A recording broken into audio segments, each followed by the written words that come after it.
Vamos a estar esta mañana, hermanos, en Génesis capítulo 22. Génesis capítulo 22. El domingo pasado reflexionábamos ¿en dónde? El profeta Gomelo. Oseas capítulo 11, un vacío llamado hijo. Y esta mañana vamos a reflexionar sobre muchacho al carbón. ¿Cómo se come eso? Asado, sí.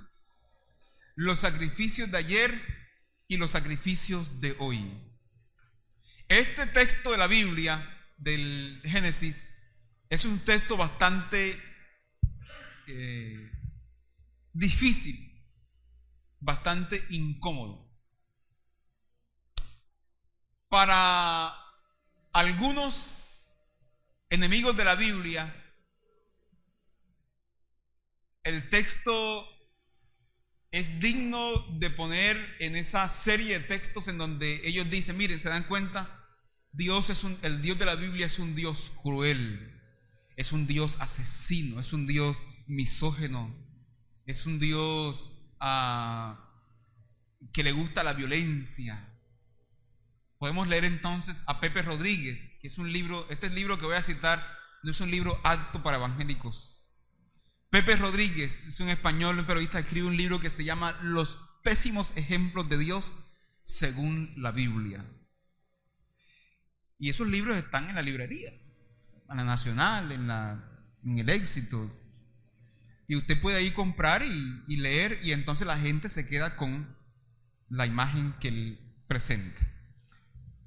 Pero también, este texto también ha sido muy maltratado por nosotros mismos, de manera muy sincera, que nos acercamos al texto y no sabemos cómo manejar este texto.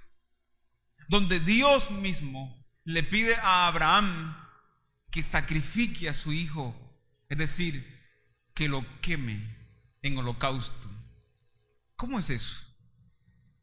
Entonces, como no sabemos qué hacer con eso, entonces lo que hacemos es alegorizar el texto. Y decimos, bueno, Dios está pidiendo que hoy sacrifiques tu Isaac. ¿Ustedes han escuchado predicaciones de esas? Mira, ahí está, ven Isaac, ven, vamos a sacrificarte aquí. Aquí está Isaac. Entonces el predicador dice, sacrifica tu Isaac. ¿Han escuchado eso? Sí, yo escuché eso de joven, cuando era joven, hace más o menos como 3 años. Escuché esa predicación, tienes que sacrificar a tu Isaac. Y en ese tiempo no había internet, esas cosas. Yo soy viejo, ¿no? Ese no era nuestro problema, que el celular, que es la televisión, de pronto, el juego en la calle, que uno llegaba a la casa derretido, así, en la tarde, el juego. O sea, sacrifica a tu Isaac, sacrifica. Pero el problema con esa lectura y con esa aplicación es el siguiente. Escuche bien esto. Y quiero que ustedes amarren la silla, porque como el domingo pasado vamos a comer carne. De pronto al final servimos un juguito, algo de leche, lechita, y eso es lactosada, algo así, pero el problema con la lectura esa de sacrifica a tu Isaac es que en el texto Isaac no termina sacrificado. Isaac es liberado, es rescatado. Entonces esa aplicación se cae, queda sin piso, porque no hay nada que sacrificar. Aquello que había que sacrificar y que le dio sentido a la narración es liberado, no es sacrificado en el texto. Entonces, ¿cómo quedamos? Quedamos sin piso. Yo quiero proponer esta mañana una lectura tal vez distinta a la que ustedes han escuchado de este texto. Como decíamos el domingo pasado, si en Oseas Dios muestra ese rostro amoroso, misericordioso y aún terco, porque Dios se empeña en seducirnos, en amarnos, en galantearnos, en llamarnos, en gritarnos. ¿Cómo es posible que en este texto se nos muestre una imagen tan contraria y tan distinta a la que veíamos el domingo pasado? Un Dios violento que pide sacrificios humanos para agradarse. Entonces, en ese sentido, quiero proponer esta mañana una lectura distinta del texto a la que de pronto hemos escuchado, pero también al final, cómo es que este texto de una otra manera se hace hoy palabra de Dios para nosotros y cómo ilumina nuestros haceres en la casa, en la familia, como padres. Dios es Dios Padre. Vamos a leer este texto en 5 escenas. 5 escenas. La primera, la segunda, y la cuarta y la quinta. La primera escena, vamos a ir leyendo cada parte y vamos a ir despachando y explicando a grosso modo, y al final miramos cómo aterrizamos este texto aquí y ahora. Oramos al Señor, ¿sí les parece? Oremos al Señor que nos ayude, nos ilumine en al acercarnos a este texto. Señor, tú que inspiraste con tu espíritu este texto, Señor, y que quisiste que estuviese allí en la Escritura, ilumina esta mañana nuestras mentes, ilumina esta mañana nuestros corazones, de modo que podamos entenderla, y no solo entender el texto con su narrativa, sino también emocionarnos al conocerte a través del texto, y que esta emoción y esta razón del texto ilumine nuestras acciones y nuestros haceres familiares en casa. En el nombre de Jesús. Amén. ¿Están todos allí? Génesis capítulo 22. Versículos 1 al 5. Vamos a leer 1 al 5. Dice así. Aconteció o sucedió que después de estas cosas, ¿qué cosas? Ahí está el demostrativo. El demostrativo, ¿no? Estas cosas, no aquellas cosas, sino estas. Es decir, las que se vienen narrando, exactamente, la alianza de Abraham y Abimelech, etcétera, etcétera. Estas cosas, ese es el referente inmediato. Que Dios probó a Abraham, diciéndole, a Abraham, y él respondió, ¿qué respondió Abraham? Hiné, heme aquí estoy presente. Y le dijo, toma a tu hijo, noten el énfasis, a tu único, a Isaac, a quien amas. Ve a la tierra de Moriah y ofrécelo allí en sacrificio, holocausto, sobre uno de los montes que yo te diré. Abraham se levantó muy de mañana, aparejó su asno, tomó consigo a 2 de sus siervos jóvenes y a Isaac su hijo. Partió leña para el holocausto y levantándose fue al lugar que Dios le dijo. Al tercer día, noten cómo, esta es una maestría narrativa. Yo quiero llevarles a que ustedes experimenten lo que yo experimento cuando leo. El gusto de la lectura. Noten el elemento temporal aquí. ¿Sí lo notaron? Que sí, claro, sí. El del tiempo, no el elemento del tiempo, claro. 3 días ya pasaron. ¿En cuántos versículos? 2, 3 versículos. Entonces, ¿cómo el autor viene y aglutina tanta cosa en 3 días para luego dedicarse el resto de la narrativa un solo día, el tercer día? En la Biblia, el número 3 no es tanto literal, sino también simbólico.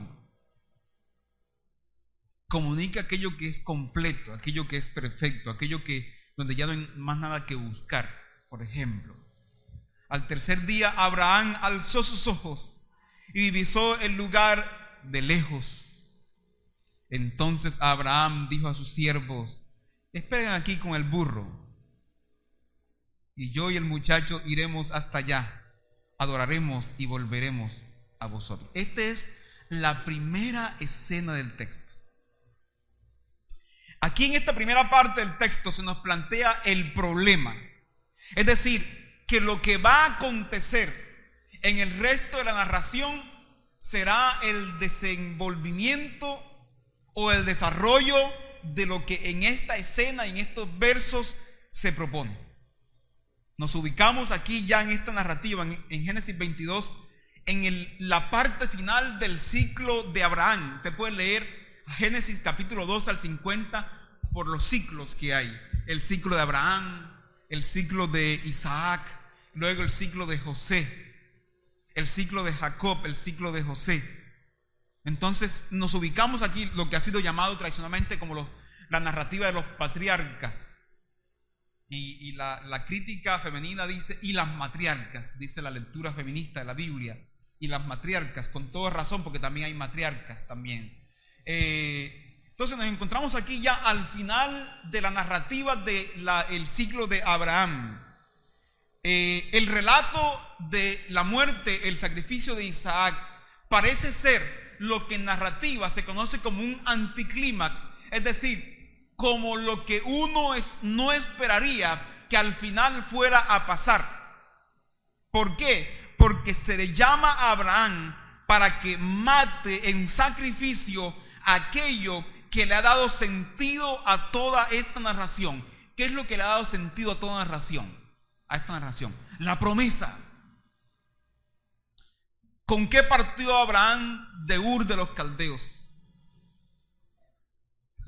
¿Se acuerdan los que vinieron a la caminata bíblica? La promesa, ¿qué es lo que lo ha empujado? ¿Qué es lo que lo ha llevado todo este tiempo? La promesa. Y el lector dice, no es posible que aquello que le ha dado sentido a toda la narración ahora se invite a asesinarlo, a matarlo y a llevarlo en sacrificio. ¿Cómo es posible? Toda una trama bien elaborada, todo un suplicio bien vivido, toda una maraña de relaciones y tensiones para traer a Isaac. Y ahora, sorpresa, la promesa debe morir. ¿Ustedes saben qué significa Isaac? Risa.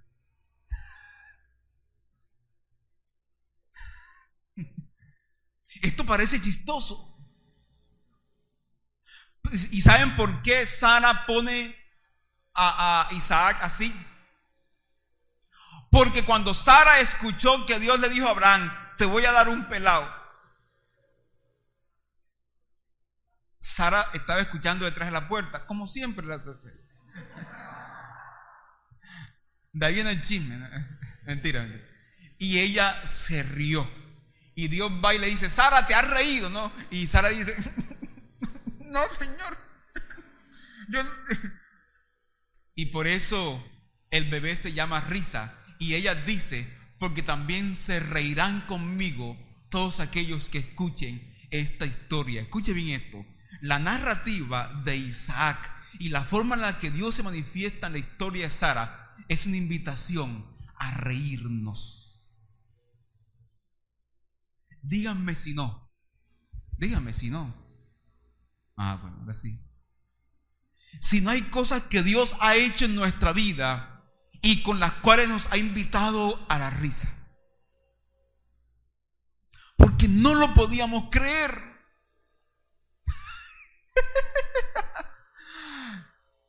Y la invitación es a reírnos. Esto parece un chiste de Dios.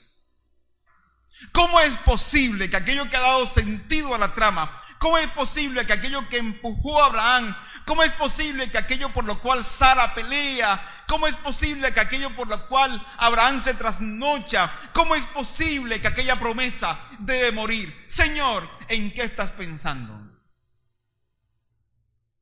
Esto parece un chiste de mal gusto. Parece como esas pegas que hacían antes los programas de televisión, ¿se acuerdan?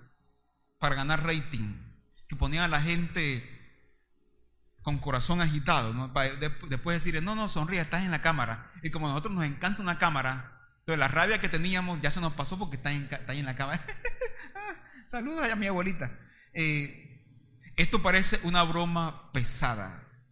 Ha habido a lo largo de la narración del ciclo de Abraham muchos atentados contra la promesa.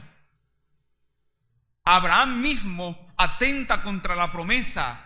Va a Egipto, hace esto, se acuesta con la concubina, con Agar, nace Ismael. En fin, hay toda una serie de atentados contra la promesa. Y uno ve que Dios está allí cuadrando a Abraham, defendiendo a Abraham, Dios cuidando la promesa, Dios protege, Dios enseña, Dios defiende su proyecto en Abraham, en el patriarca. Pero ahora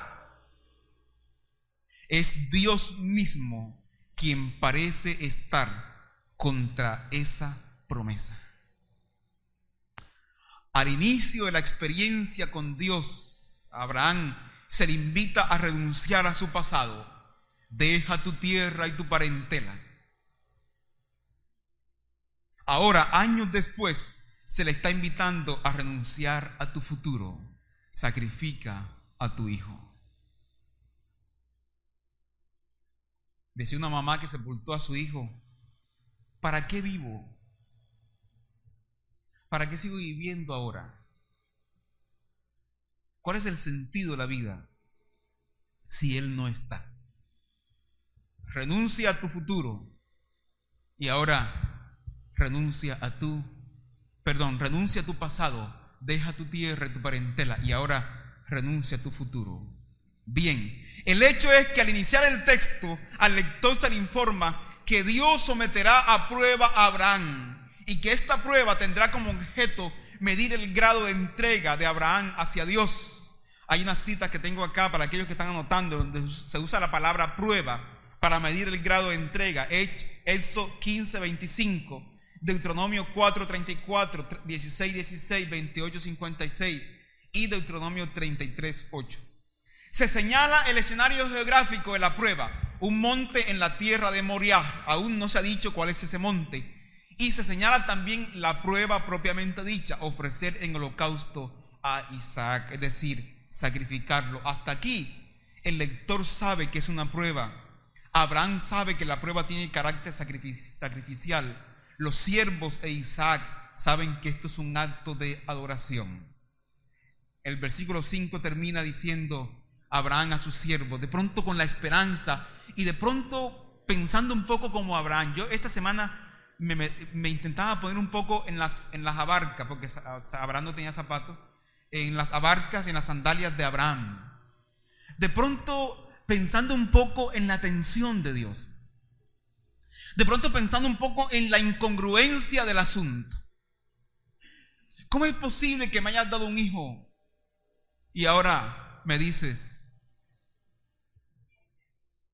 sacrifícalo, siémbralo, ofrécelo, quémalo en sacrificio? En la segunda escena se nos presenta el nudo o la complicación del asunto. Versículos 6 al 10. Hasta aquí vamos bien, ¿sí? ¿Vamos bien? ¿Todo bien hasta aquí? Bueno. Es necesario que vayamos bien para al final entender el relato y lo que nos quiere enseñar. En esta segunda escena, leámosla, por favor, versículos 6 al 10.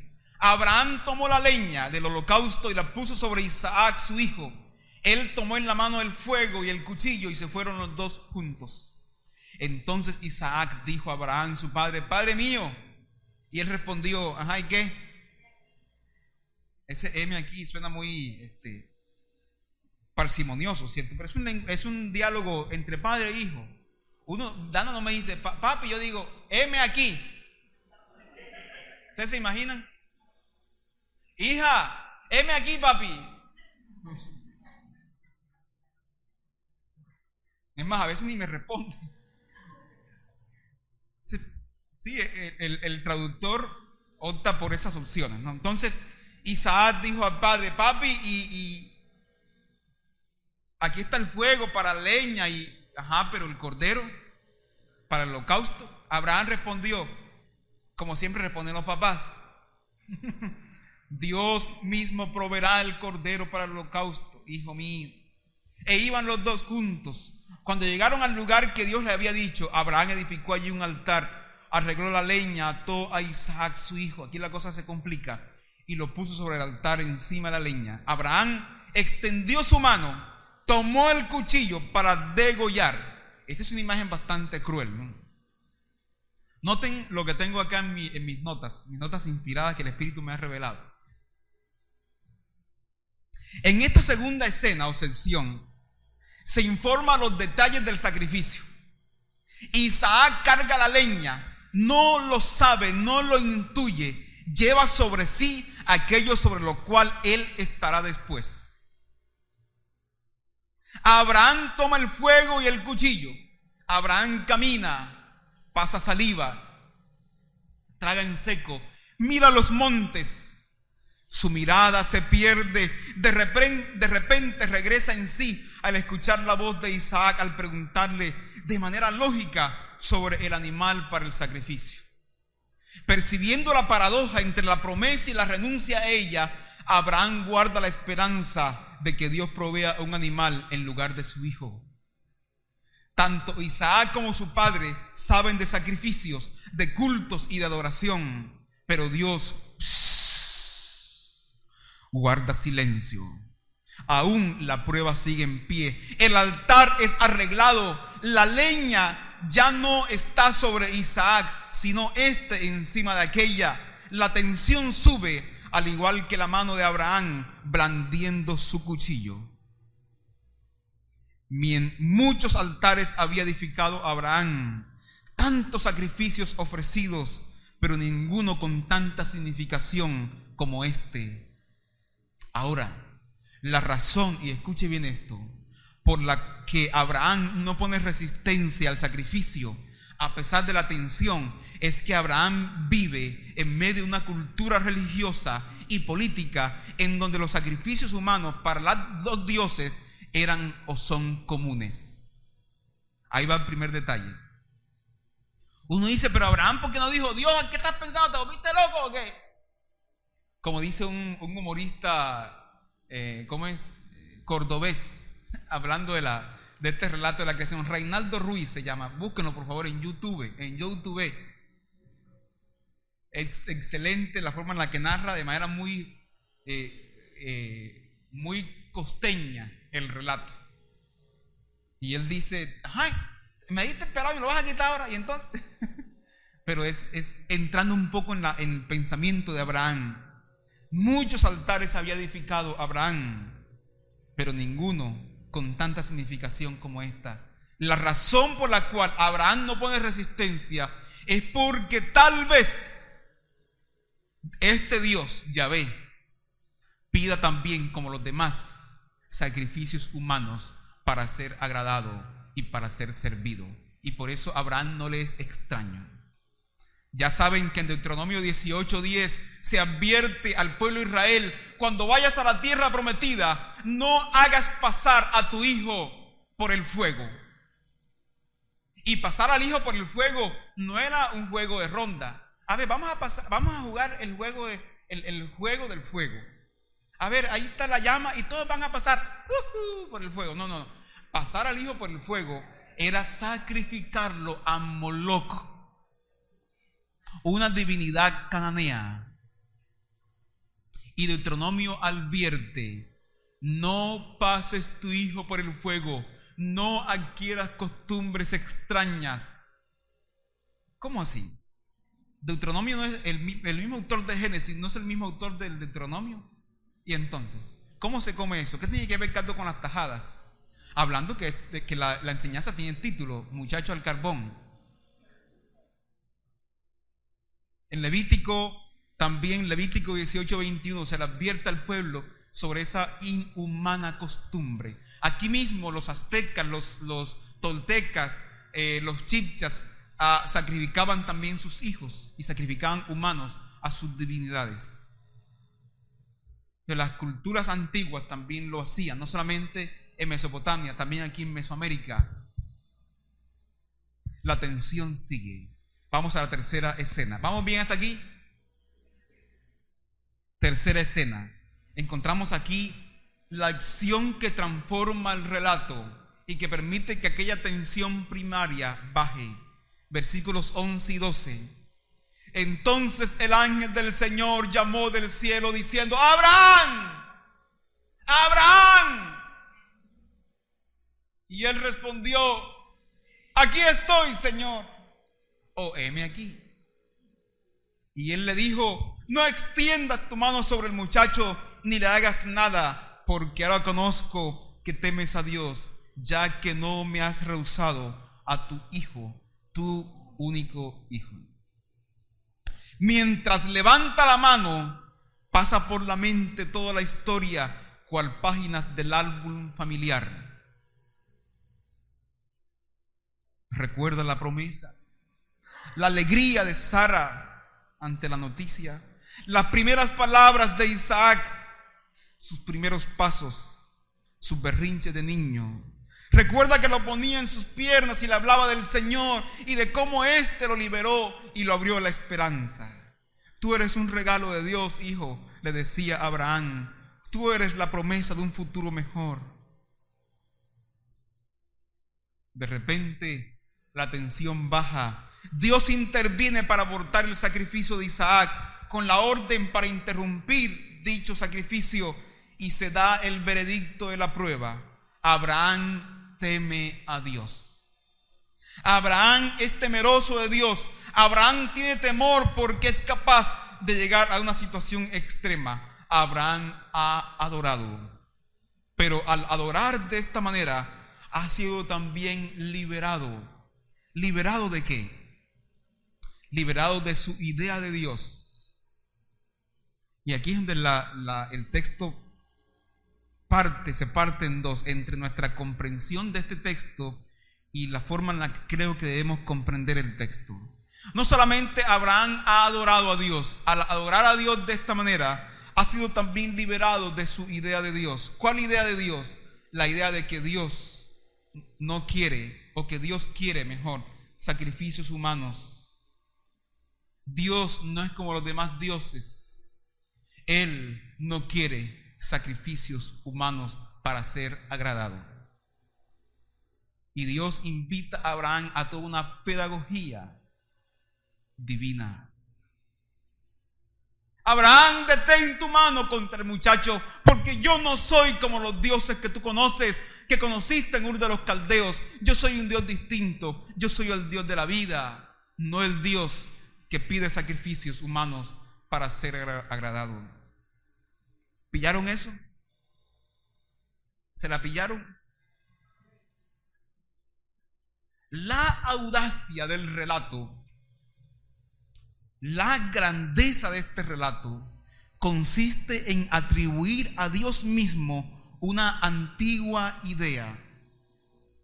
Y es como si Dios mismo dijera: eres tú, Abraham, el que ha hecho de mí esta imagen cruel, pero yo he venido a habitarla para poder desde adentro librarte de ella, porque no podría hacerlo de otra manera. En argumentación se le llama a esto una ironía, que es una figura literaria mediante la cual se da a entender algo muy distinto o incluso contrario a lo que se dice o lo que se escribe.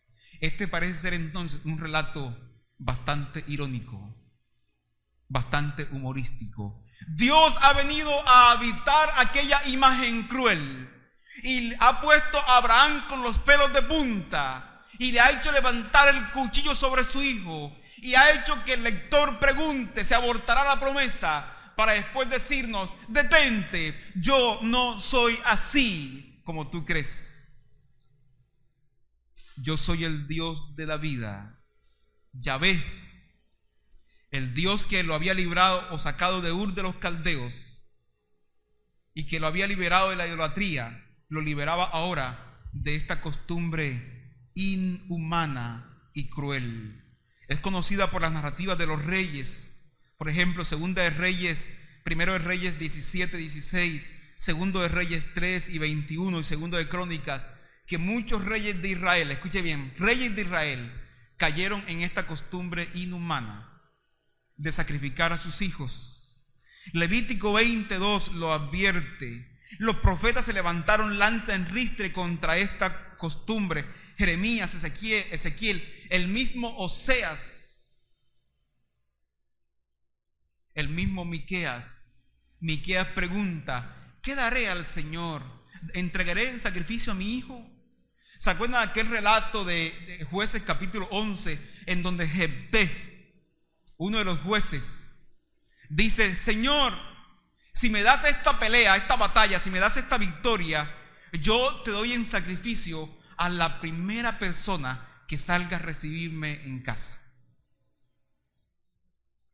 Él pensó que iba a salir la suegra. Mentira. Salió su hija. ¡Ay, papi, bienvenido! ¡Qué bueno que haya ganado! Y él se puso las manos en su cabeza y ella fue sacrificada.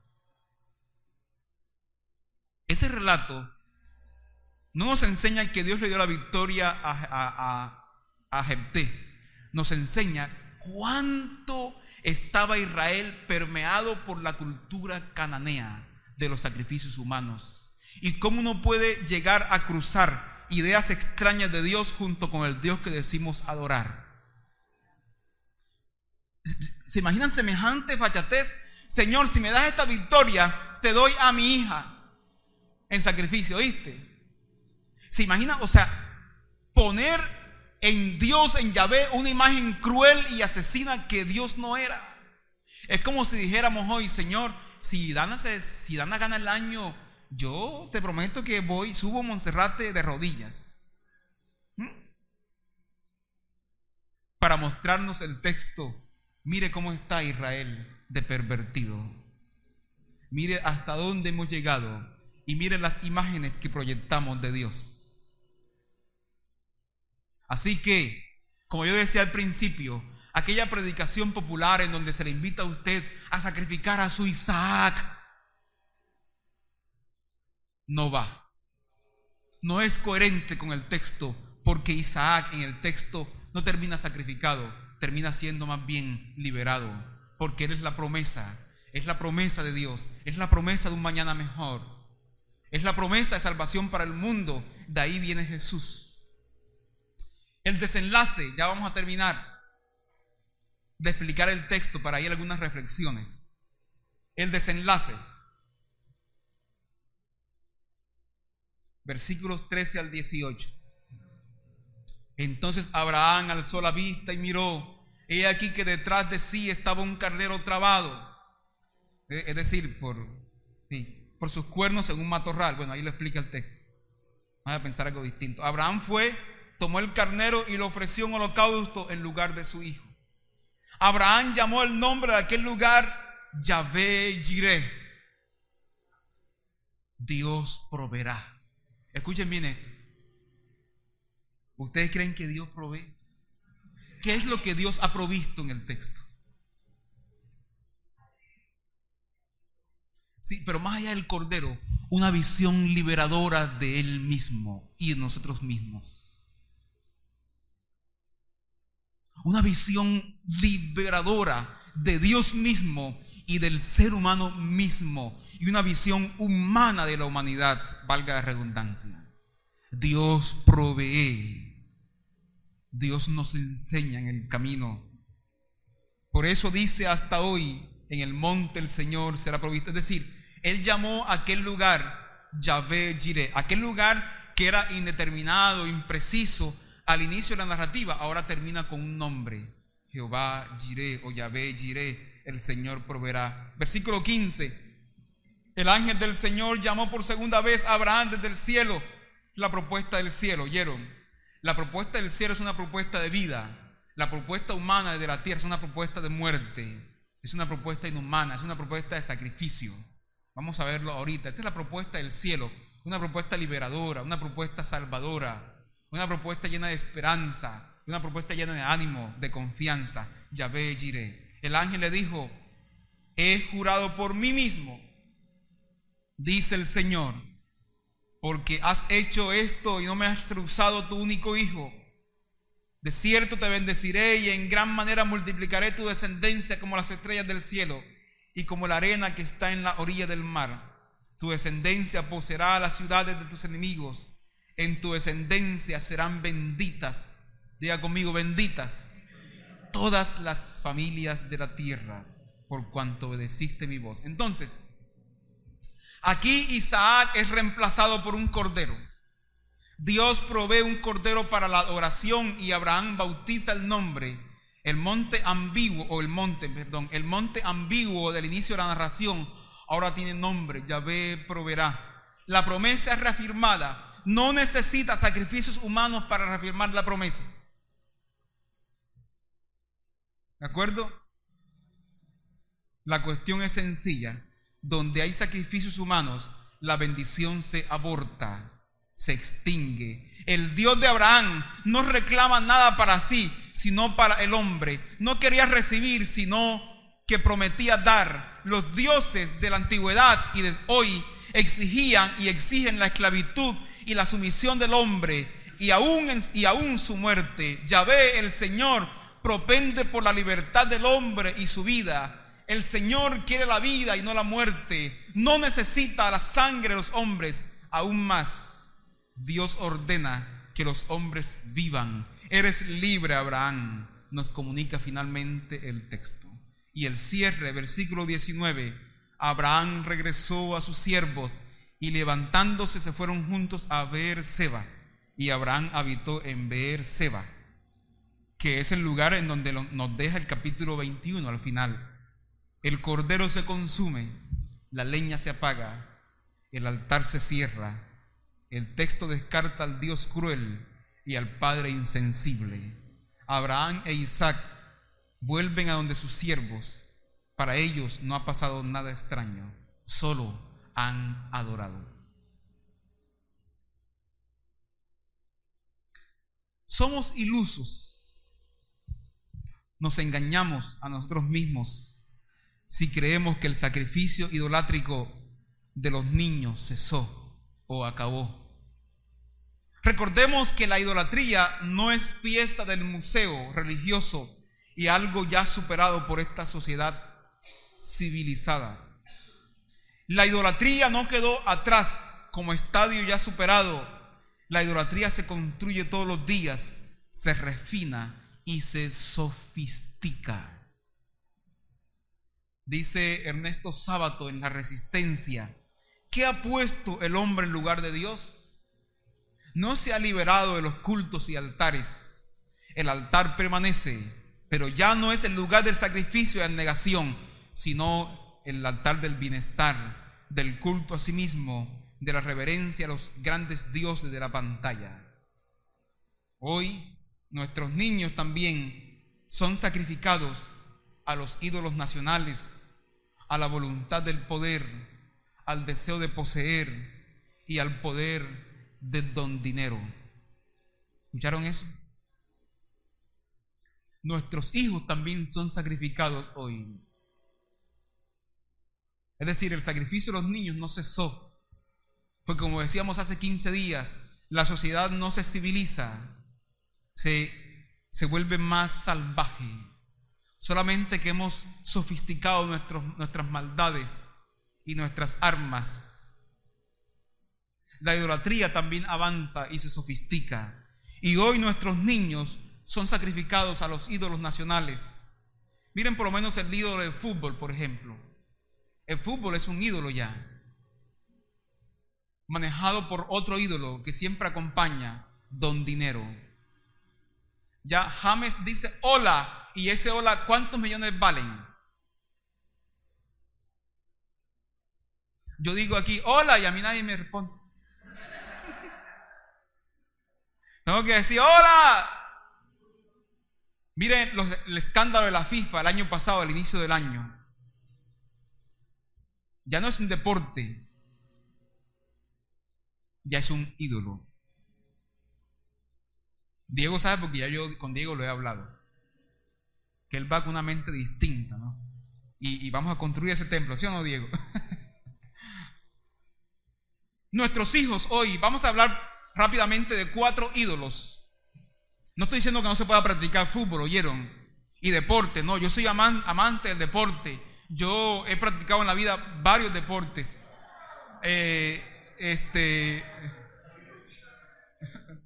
trompo, la bolita uñita, sí. El quemado, sí, he practicado, la lleva, y el dominó, sí. Varios deportes. Mire, hoy hemos sacrificado o estamos sacrificando a nuestros hijos, y esta sociedad sacrifica a los niños al ídolo de la velocidad.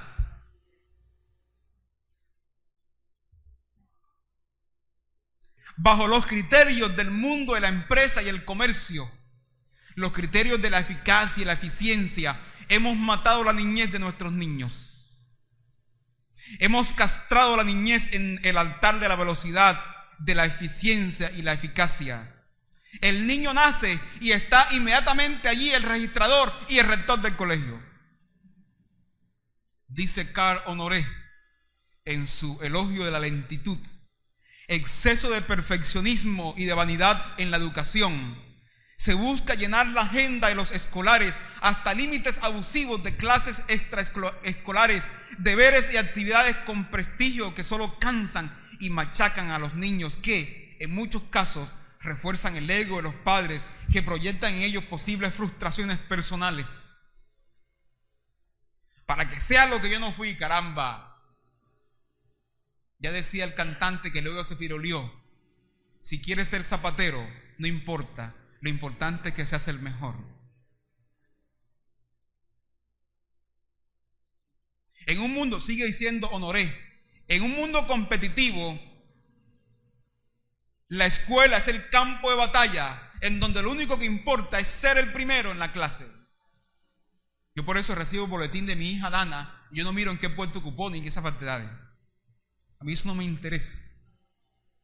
Y estoy hablando aquí desde mi corazón y esto es lo que yo hago como papá. No tienen que hacerlo ustedes.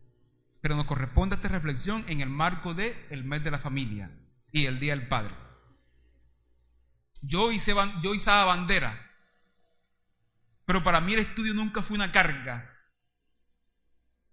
Mi mamá no tenía que mandarme a estudiar. Para mí eso no fue una carga. Oye, leer y eso, para mí no es una carga eso. Algunos dicen: pastor, lee. ¿Y cómo hace usted? Yo leo, cargo unos libros en la mochila y leo. O sea, para mí no es: ¿cree que tengo que leer? Ay. De pronto esa es mi fortaleza, ¿no? Llenamos la agenda de nuestros hijos. Ya cierro comillas de Honoré. Llenamos la agenda de nuestros hijos con tantas actividades para alimentar el mito del niño genio y rendir culto a la velocidad. Nos dedicamos a correr y se nos ha olvidado vivir, jugar, descansar, adorar.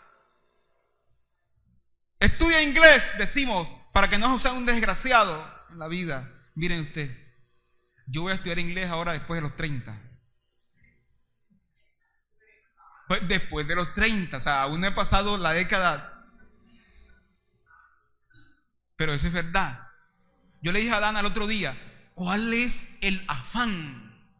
Si usted va a cumplir apenas 10 años, después estudia esa facultad en otra parte, después te metemos a Colombo, estudias. ¿Cuál es el afán? Disfrute su vida. ¿Qué es lo que te gusta hacer? Montar bicicleta, vamos a montar bicicleta. Vamos a patear bola. Vamos a jugar baloncesto. ¿Qué te gusta hacer? Instruye al niño en su camino. ¿Eso es lo que significa eso? Encuéntrale el quiebre. Encuentra qué le gusta a él. Y entonces enfócalo por allí. No imponga sobre él. Teresa de Calcuta decía: enséñales a volar, pero que no vuelen tu vuelo. Enséñales a soñar, pero que no sueñen tu sueño. Yo quisiera que Dana estudiara medicina, enfermería y se fuera para el África de misionera. Ese es mi sueño.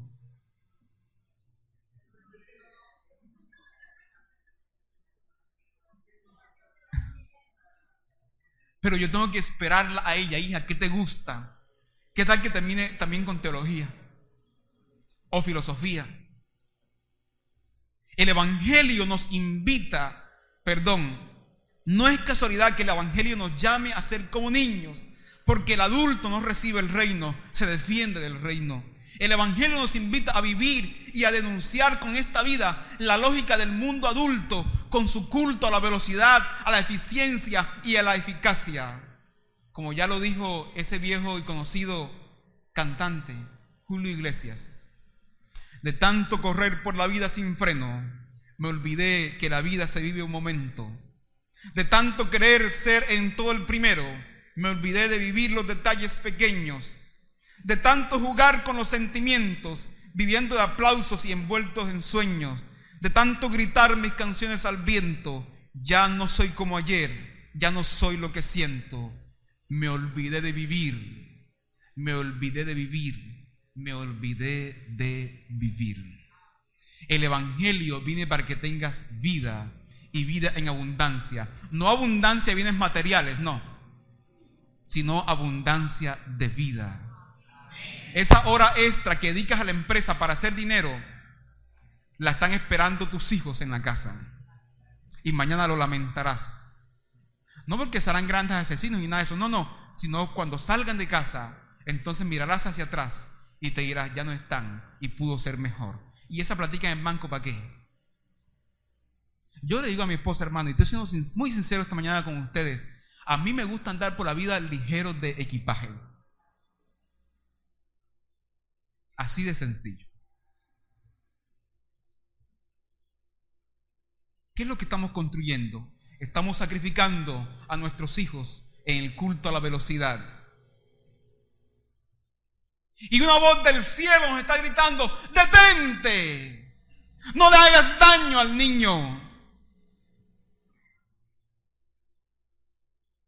¿Qué queremos presentar ante la sociedad? ¿Qué quieres presentar? El segundo ídolo al cual estamos sacrificando a nuestros hijos hoy es el ídolo del consumo. Lo grave es que gracias al consumismo y a la comercialización de la cultura, los niños de hoy no tienen más guía que sus apetitos, porque las artimañas de la publicidad les establecen qué deben tener y soñar.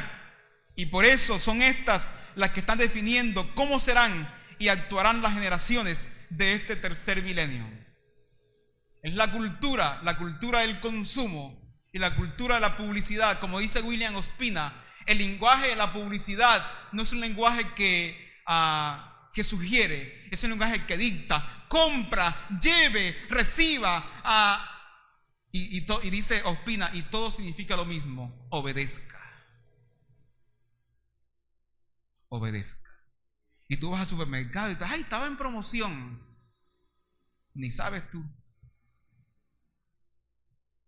Promoción la vida de Dios, hermano. No porque esté rebajada, sino porque Dios es gracioso con nosotros. El Evangelio nos invita a ser libres de mamón. Dice Mateo 6, ninguno puede servir a dos señores, porque terminará sirviendo a uno de los dos. Ninguno puede servir a Dios y a mamón al mismo tiempo. Y una voz del cielo nuevamente nos grita, no le hagas daño a tus hijos, detente, enséñales lo esencial y lo fundamental, para que mañana, de eso me estoy encargando yo, o por lo menos intento hacer, porque también soy un papá con errores. ¿Oyeron? ¡Ah! Sí,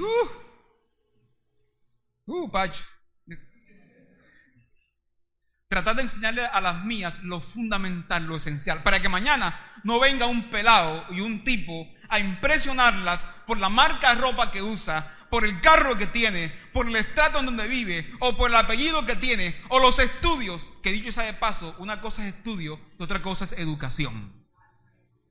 Usted puede haber estudiado un doctorado si es preciso, pero puede que no sea un hombre o una mujer educados.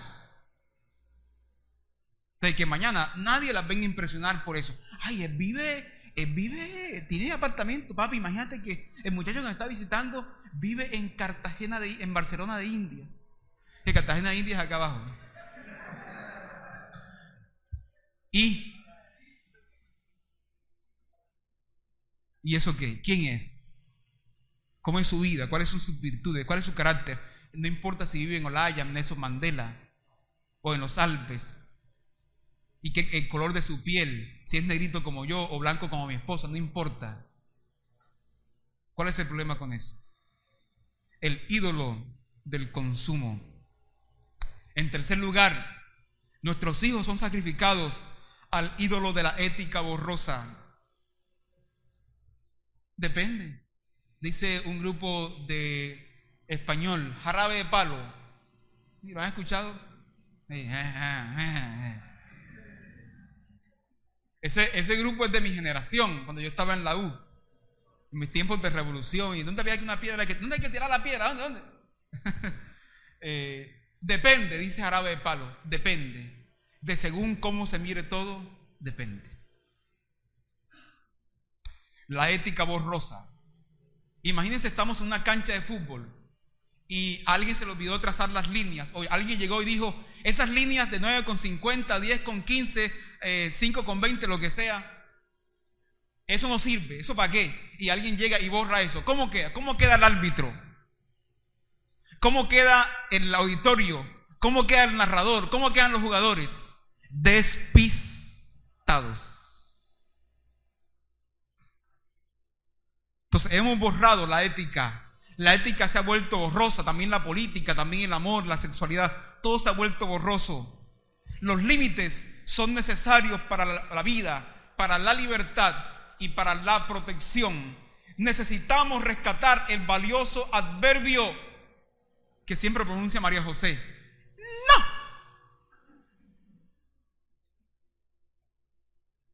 Necesitamos rescatar el valioso adverbio no. María José parece que nació para llevar la contraria. Antes de ayer le dije, Majo, ¿quieres arroz con pollo? No. ¿Y pollo con arroz? Sí. Listo. Y comió su pollo con arroz. Necesitamos rescatar el valioso adverbio no para una generación desbocada y sin límites que se cree con derecho a hacer cualquier cosa a la hora que sea, en cualquier lugar o en el lugar más inoportuno, que parece no saber sopesar las consecuencias de lo que hace, ni mucho menos las normas mínimas de buen decoro y el comportamiento social. El límite es seguridad para el ser humano. Cuando en una noche la tormenta, al borde de la carretera, una noche de tormenta y el borde de la carretera no está bien trazado, el miedo al abismo imprevisto nos paraliza. Cuando el límite está bien marcado, avanzamos con firmeza y seguridad. Aquí una vez escuchamos la voz del ángel del cielo que nos grita, no sacrifiques a tu hijo en el altar del Dios de la ética borrosa. Y finalmente, como decía un amigo del seminario, finalmente para finalizar, el cuarto ídolo. Ojalá ustedes puedan escribirme esta semana. Bueno, no así, sino así porque yo no tengo WhatsApp. Y alimentar esto. Mire, pastor, mire, ¿qué tal si proponemos también el ídolo de? Y encontré esto y así hacemos esta reflexión más rica por el pensamiento de ustedes.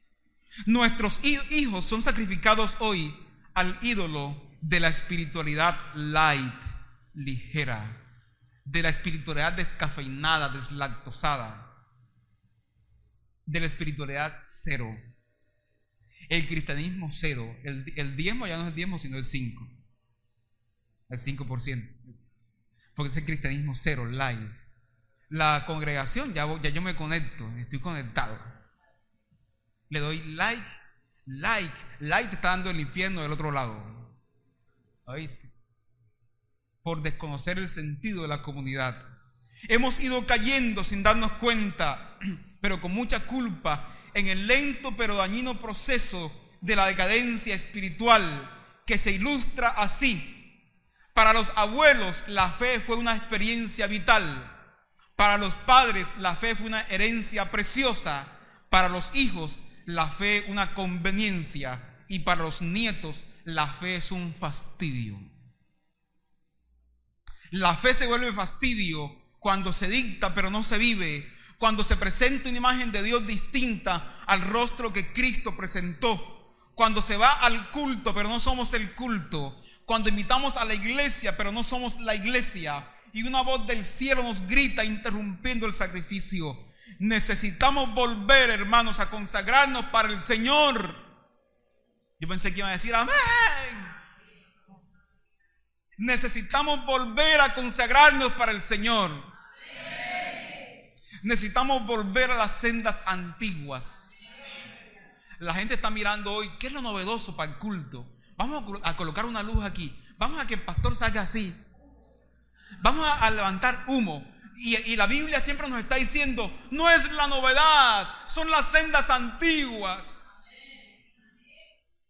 No es la tecnología, es la presencia del Espíritu Santo en la vida de la iglesia y de la familia. No son las luces de colores y el bajo que dice estúpido, estúpido, estúpido. No, es la presencia y la palabra de Dios que ilumina y que cambia. Yo soy de esa generación, de la generación de las sendas antiguas. Volver al ayuno. Eso que hace una pieza del museo, ayuno, ¿eso qué será? Pero hay que dejar de comer entonces en la mañana para... No, hombre. Volver al ayuno, volver a la oración, al devocional familiar, a la vida congregacional. Necesitamos recordar que la fe desinstala, no acomoda. Necesitamos a Jesús en el hogar y en la vida, una experiencia de fe que transverse, que atraviese todo lo que somos y lo que hacemos, como rezaba la antigua canción. En el hogar, en el hogar, en el hogar, tú necesitas a Jesús. En el hogar, en el hogar, en el hogar, necesitamos a Jesús. Y verás qué bien se vive, y sabrás qué bien se vive con Jesús en el hogar. Finalmente, invito a José, vamos a cantar esa canción, José, en el hogar. Lucas capítulo 11, versículos 11 al 13. Si ustedes siendo malos, ¿qué padre que su hijo le pide pescado le dará serpiente? O si le pide pan le dará piedra.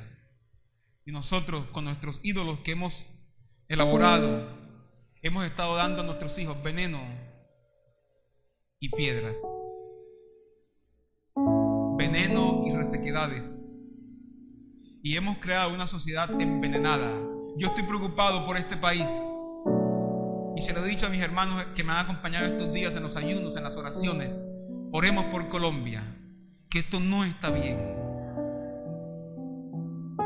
Y antes de estar ahí en Facebook, Uribe, que santo, que esto, vaya al Señor, doble rodilla, levante sus manos. Señor, Colombia que entre cadenas gime. No pierda tiempo en eso. Que yo soy de santo, que yo soy de Uribe, que yo soy... ¿Y dónde está la cruz?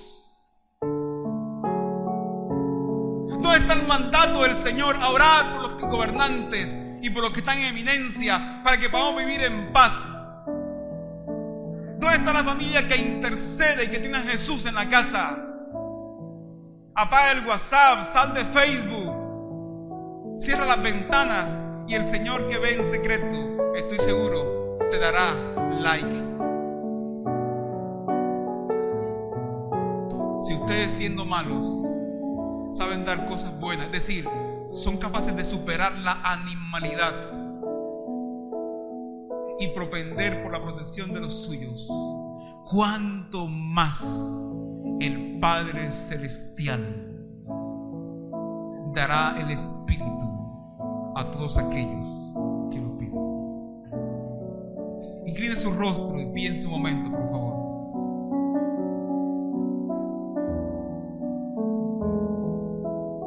Si tenemos que arrepentirnos esta mañana, arrepiéntase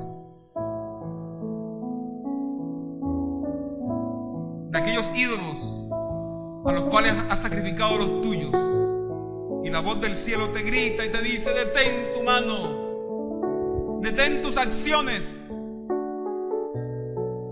no vas bien así. Ministranos esta mañana, Espíritu Santo de Dios. Ministra nuestros corazones y nuestras vidas. En el lugar, en el lugar. Levante su voz. Tú necesitas a Jesús. En el lugar, en el lugar. Necesitamos a Jesús. Necesitamos a... Una vez más, en el hogar.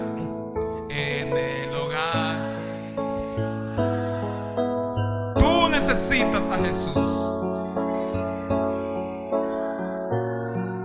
En el hogar, en el hogar, en el hogar, en el hogar. Necesitamos a Jesús. Aleluya. Y verás que bien se vive, y verás que bien se vive con Jesús en él.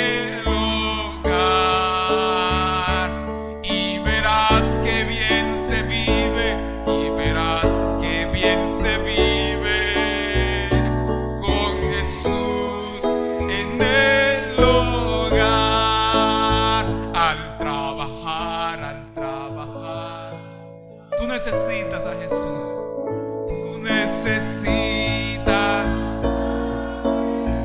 al trabajar.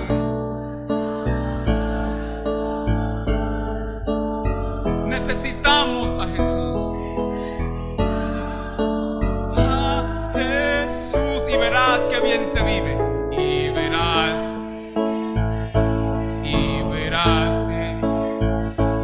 Con Jesús al trabajar. Y verás que bien se vive. Y verás que bien se vive. Con Jesús al trabajar.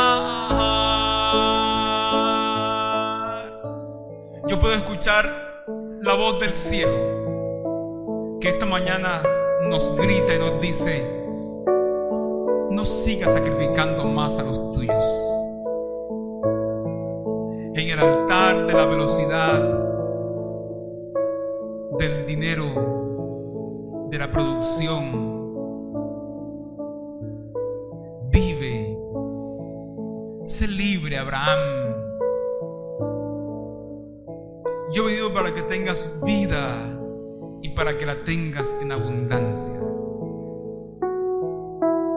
Señor, tú que eres el Padre perfecto, ven a enseñarnos a cómo serlo hoy, Señor. Mira a todos aquellos que hoy se sienten en este lugar descorazonados, deshabitados, solos. Tu palabra declara: aunque padre y madre te dejaran, aunque el nicho familiar, aunque ese círculo social necesario para la vida y la identidad colapse, entre en crisis, yo estaré ahí para recogerte, para que no seas más un abandonado, para que darte la bienvenida a casa.